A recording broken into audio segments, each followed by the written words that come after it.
আমি কৃপাসিন্ধু বসু।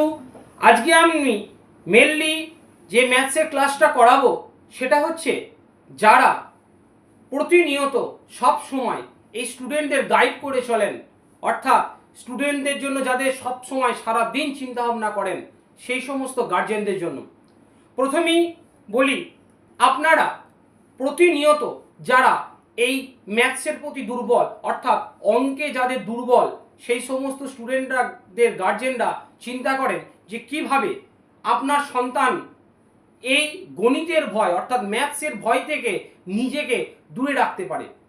প্রথমেই বলি, আপনারা কোনো সময় আপনার সন্তানের সামনে বলবেন না যে আপনার সন্তান ম্যাথসে দুর্বল আছে।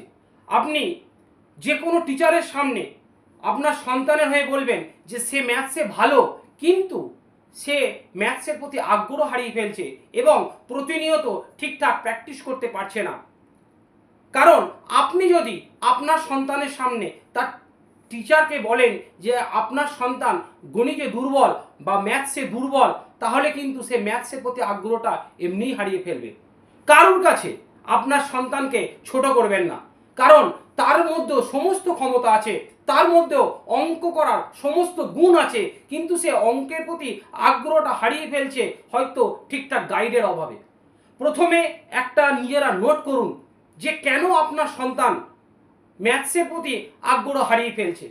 গণিতের ভয় কাটানোর জন্য প্রথমে গণিতকে একটা ভয়ের বিষয় থেকে না দেখে একটি খেলার ছলে আপনার সন্তানের কাছে রিপ্রেজেন্ট করুন, অর্থাৎ সে যেন প্রতিনিয়ত কিছু সময় রেখে দেয়, যেমন খেলার মতো কিছু সময়টা রেখে দেয়, সে যেন সারাদিনে কিছু টাইম ম্যাথ নিয়ে বসে।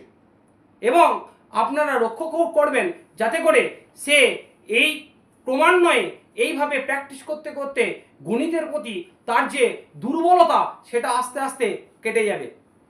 প্রথমে আপনার গণিতের ভয় কোন জায়গা থেকে আপনার সন্তানের, সেইটা খুঁজে বার করুন।